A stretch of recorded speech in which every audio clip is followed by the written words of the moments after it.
to the Passenger Seat Podcast, a podcast designed to fill your passenger seat with chat about classic cars, all recorded from my 1968 Morris Minor. Peggy, I'm Becca, and today I'm on my way home from work and off to do the weekly shop. The joys of having a car as a daily driver is that you get to use your car for even the most mundane of tasks to make them a little bit more fun. So I'm looking forward to my trip to the big Tesco's on my way home.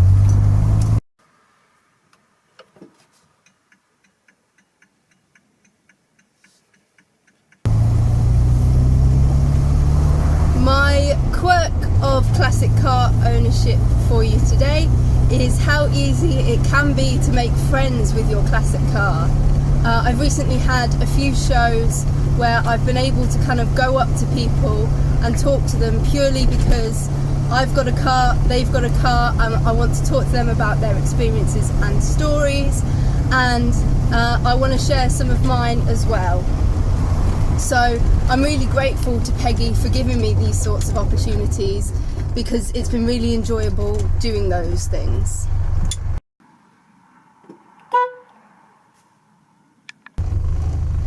Today's podcast is actually about one of those shows. We had really quite a busy week last week when I'm recording this, but it's going to be a couple of weeks back when this podcast goes out. You'll have heard last week's podcast about the little adventure that we had up to the Motorist to celebrate Peggy's 53rd registration day. We had Friday where I recorded the podcast for that, and then following that we had an event on the Saturday, a little local event, which is actually one of my favourite events that we go to on a regular basis, having been previously with my family and their cars before I got Peggy.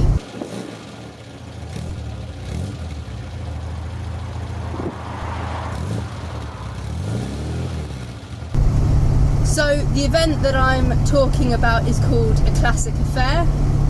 I believe it's been running since 2016, and it's organised by this lovely couple who actually own a classic car garage locally in St Ives towards Cambridgeshire, not down south, and they also kind of volunteer and are involved with MAGPAS, who are an air ambulance service in the area. And so they have been putting on this little show. Well, it started off as little, but it's got gradually quite large, especially this year, in another village locally called Hemmingford Gray. And there's a little pavilion there where they're able to put on a few cars, a few stalls, and it's all run for donations towards MAGPAS. They don't actually advertise their business, Quest Brothers Classic Cars, at the event. It's very much focused on getting a lot of fundraising for MAGPAS, but they do kind of advertise the event through their business. So you get a lot of lovely, well-restored cars all making it to this show that they've worked on, as well as a few other people who have heard about the wonderful show that it is. So I believe that my family probably have been going since it started, really, because my dad knows Hazel and Paul who run it, and it was really local to us, nice little show to do a run to. But I was at uni for the first couple of years. The first time that I actually attended was not last year, the year before. I went with my dad in his car then, and my sister and my mum also came along, and it was a really lovely kind of low-key event at the time that was local, had a few stalls and quite a few interesting cars to have a look round. They also have a few few bikes and mopeds as well, and I enjoyed looking at those because I was really interested in mopeds, especially Vespas, when I was younger. So it was really nice 2 years ago, and so when I found out that last year it was going ahead, and it was actually one of the very few shows that went ahead last year, I was really pleased that it was going to be Peggy's first show. Quest Brothers had done a few cars and coffees last year during the kind of earlier parts of the summer because they were unsure whether Classic Affair was going to go ahead, and they wanted to have the opportunity to raise some money and things regardless. But then when it was going ahead, it was especially nice that it was going to be Peggy's first show. So we went along last year. It was noticeably bigger last year because so many people were so keen to go to an event because so few things had been on last year. But it was still so well managed, so nice to walk around. They always seem to get really good weather for it, regardless of the fact that it's in September and towards the end of what most people call the season. So really lovely event last year, and because I'd got myself booked on last year, I was emailed before it kind of went to general public to get the access to tickets this year, and they sold out really quickly again this year because the event is limited by the size of the cricket pavilion that it's held at. So there's really limited space in terms of cars. I think there was about 300 cars this year, and the pitch was very full, and they actually had to close down having any public parking for the show as a result of it. So anyone who was public had to kind of walk to the show or park a little bit further out and walk their way in as well, just to make sure that as many people as possible were able to get their cars on the field. And it was a really impressive showing this year.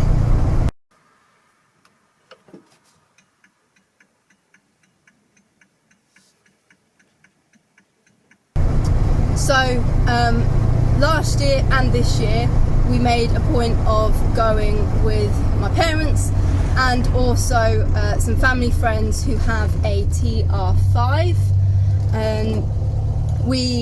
The way that Classic Affair does kind of, if you want to park with friends and family or clubs or anything like that, you have to arrive with them, which means it makes for quite a fun little convoy before the show starts. So I drove over to my parents' house because we kind of lived the furthest way out. We met up with them and then we convoyed over to our friend's house who lives in St Ives, so is the closest, and then we kind of shuffled a few people around to make sure that everyone was in a car, because this year they had a family member with them, and the TR5 is only really a two-seater. So we shuffled a few people around and then set off on our convoy from there over to Hemmingford. It's only a very short trip, but it's always so fun to be in kind of a row of classic cars and enjoying kind of driving in front and behind some others who are enjoying their drive as well. Also makes it more difficult for people to do dangerous overtakes and things like that, so makes for a bit more of a less stressful driving experience.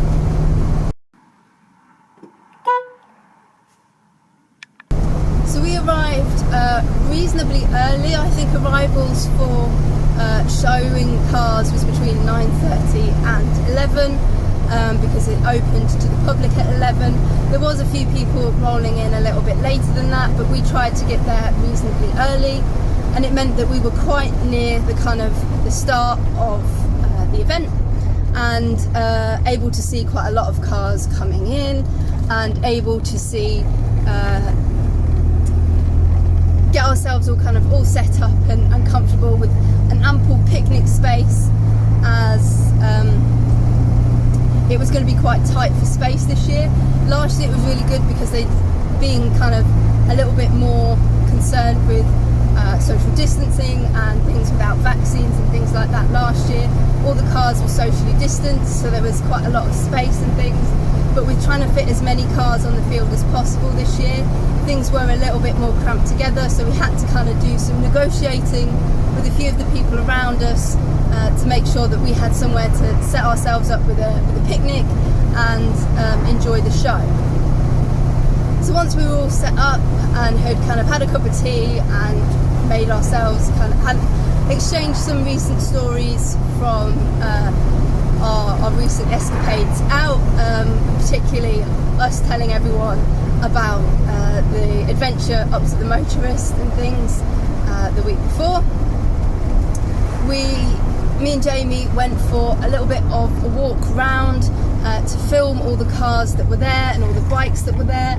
We did actually have to do it in 2 parts and break for lunch in the middle because it was so many cars. There was so much to see, some really unusual cars that I don't think I'd ever seen in person before, and it was so good to have that opportunity to see them, get up close to them. Quite a lot of the time there was an owner there who was sat down at the back, so you could ask them some questions and get to kind of know the cars a little bit better. There was some really beautiful kind of commercial vehicles as well that had made the trip because it was local to them and it wasn't too far for them to go on their less good fuel economy than some of us. But it was really just a wonderfully warm day. The cars that were on display are always so good, and it was just so friendly. Being a reasonably small and local event is a good opportunity to get to know some people that are in your area with similar cars to you.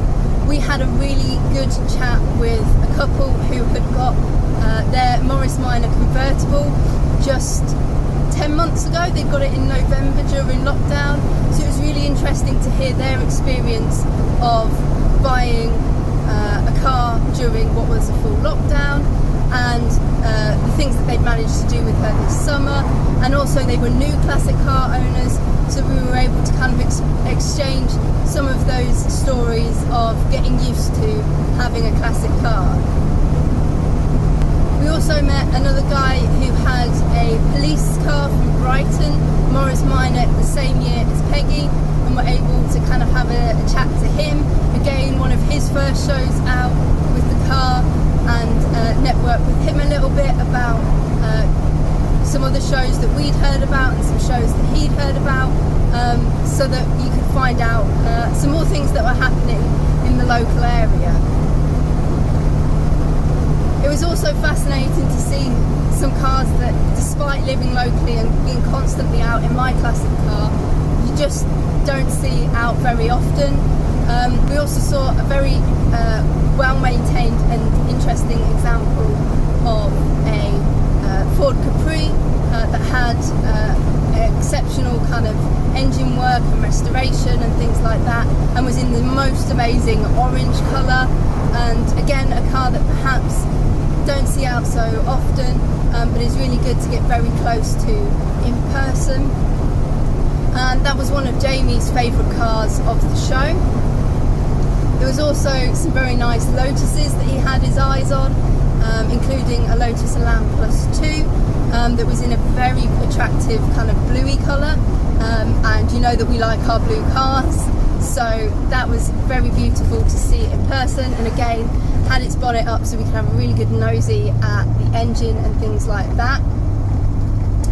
My personal favourites of the show were actually a very nicely done green Bedford van, a little one that I thought, oh, we could just put a nice mattress in the back of that and it'd make such a good kind of staying over car, like just park it up and sleep somewhere kind of thing.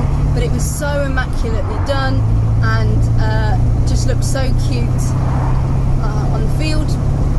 And there was also a really interesting RAC recovery van there with the kind of all the hooks and towing materials needed for helping someone who's in trouble, with all the livery and everything still painted on it in It was a really gorgeous example of that, and not something I think I'd ever seen at a show before. So really good to see that sort of thing in person. I also really enjoyed a very impressive display of motorcycles and mopeds. There was really a lovely variety of those there, and made for quite an interesting thing to look through and reminisce about when that was what I really wanted when I turned 16.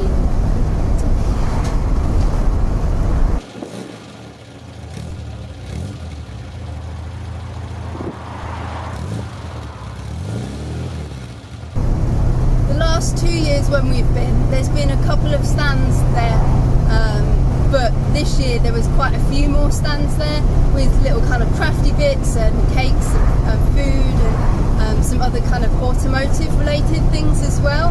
It was actually at that show last year where I first saw the local car detailing brand Mint Car Classic, and eyed up some of their products before heading home, thinking about it and realising, having just moved out and not having access to my dad's cleaning stuff, I should probably invest in some of my own for Peggy.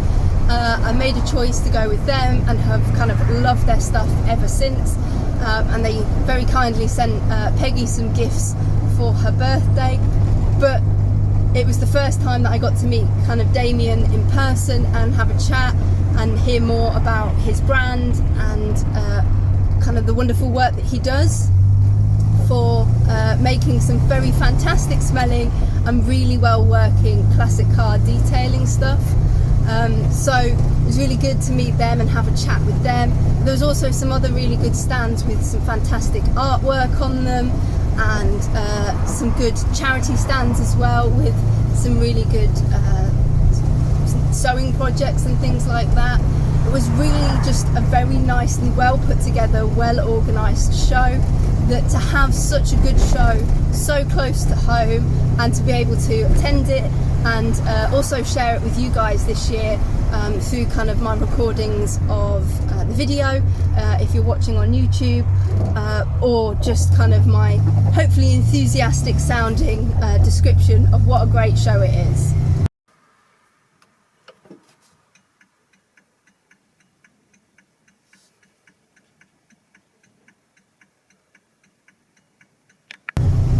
We really have a fantastic time there every time that we've been. It's so good to be able to have that, especially towards the end of the season, so locally, to kind of be able to catch up with some local friends and my family at the show and kind of share some of the things that we've done with our cars while we've been out for the season. I've still got a few more events planned before, I guess, the season ends. Obviously Peggy will, all being well, still be out and about after the season, but having such a fantastic show locally to enjoy as things start to close up, and always does so well with the weather, even at the lower end of the season, is just a real blessing. And I'm not sure if and when Paul and Hazel Quest will hear this, but I do want to pass on some huge thanks to them for organising such a brilliant show, doing all that they do for the classic car community in the area, and making sure that a very good charity is supported by all their hard work as well. So I hope you've enjoyed listening to today's podcast, and if you've been watching on YouTube, you've enjoyed some of the visuals of us walking around and enjoying the day. It will hopefully give you an idea of just the variety and excellent examples of cars that are there, but also cars like Peggy that are daily driven and you get to see enjoying themselves as well. Thank you so much for listening. Drive safely and happy motoring.